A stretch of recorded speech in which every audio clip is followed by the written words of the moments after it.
দাদা দাদির কোলের এই অবুঝ দুই শিশুর নাম মেহেজাবিন ও মোস্তাকিম। গত 2 মাস আগে বনিবনা না হওয়ার কথা বলে বাবার সঙ্গে সম্পর্ক বিচ্ছেদ করে চলে গেছেন মা।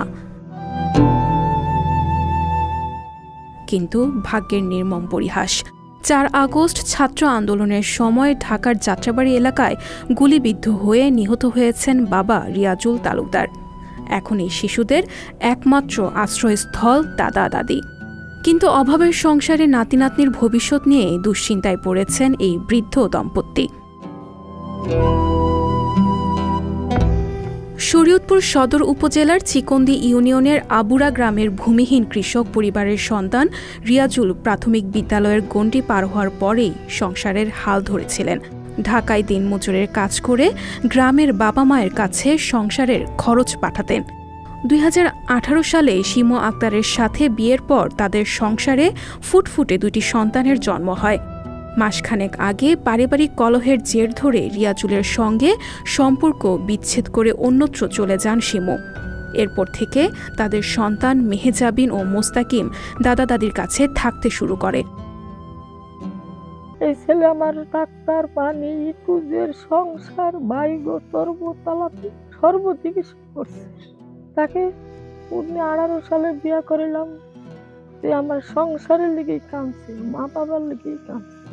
শহীদ বাবা আমার ছিল বেয়ান্দা খুললে গেছে, মাজারের দিক হয়ে গেছে, আডুরার দিক হয়ে গেছে, বুকের নিমানি হয়ে গেছে। আমার বাবা 1 মাস আমার 14,000 টাকার ওষুধ, আজকে আমি 1.5 মাস যাবত ওষুধ খেতে। আমার স্বামী বৃদ্ধ হয়ে গেছি, আমরা কিভাবে আমরা বাঁচবো, আমার নয়নাথপুর কিভাবে মানুষ করবো, এই আবদারটা আমরা থেকে সরকারের থেকে আমি চাই।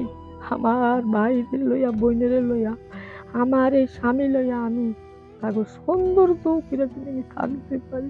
তার কর্ম সে করছে, সে খাইছে। এই দেশে কোনো দল বিদল করে নাই, কোনো রাজনীতি করে নাই, কোনো ব্যক্তি এই দেশে বলতে পারবো না। রবিবার দিন ফোন দিল, বাবার লাগে কথা বললাম, এসব বেলা বাজে 12:30। আমার বাবা চলে গেল 5:30। বাবা আমি আর একটা বাবা সরে গেলাম, আমি করতাম না। বাবা মা হীন নাতি নাতনির ভবিষ্যৎ নিয়ে দুশ্চিন্তায় যেন অন্ধকার দেখছেন দাদা। তাই তাদের লেখাপড়া ও লালন পালনের জন্য সরকারের সহযোগিতা চেয়েছেন তিনি। আমার ছেলে ছোট থেকেই কাজ কাম করছে, সংসারের দায়িত্ব সম্পূর্ণ ছিল।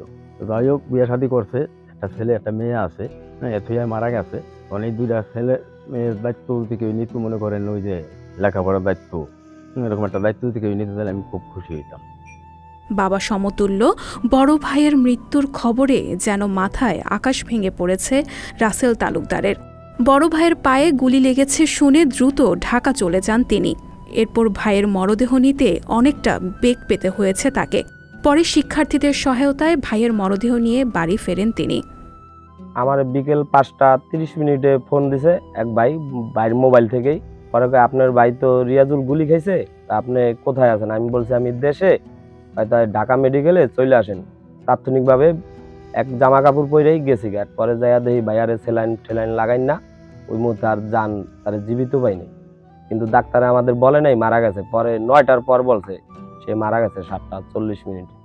রবিবার দিন রাত্রে মারা গেল, লাশ আনতে চাইছি। পরে কয় পুলিশ ক্লিয়ারেন্সের কাগজ লাগবে। পরে শাহবাগ থানায় গেছি, ওইখানকার পুলিশে বলে তোমরা যাত্রাবাড়ি গুলি খেয়েছে, যাত্রাবাড়ি যাও। যাত্রাবাড়ি থানায় গেছি, এরা কয় শাহবাগ থানায় দিব। পরে এরকম আমাদের ওই রাত সারা রাইতেই ঘুরাইছে। পরে ওসি সাহেব কি সকালে এসো কাগজ দিয়া দিমনে। পরে সকালে গেছি, পুলিশ আবল তাবল করে গালাগালি, কয় তক বইরাছিমু, আন্দোলন করতে গেছে না। পুলিশে আমাদের পুলিশ ক্লিয়ারেন্স দেয় নাই, শাহবাগ থানাও দেয় নাই, যাত্রাবাড়ি থানাও দেয় নাই। পরে আমরা ডাক্তারের ডেথ সার্টিফিকেট দিয়া ওইটাই দিয়েই নিয়ে আসছি। পুলিশ ছাত্র সহযোগিতায় আমরা লাশ বাসায় পৌঁছাইছি।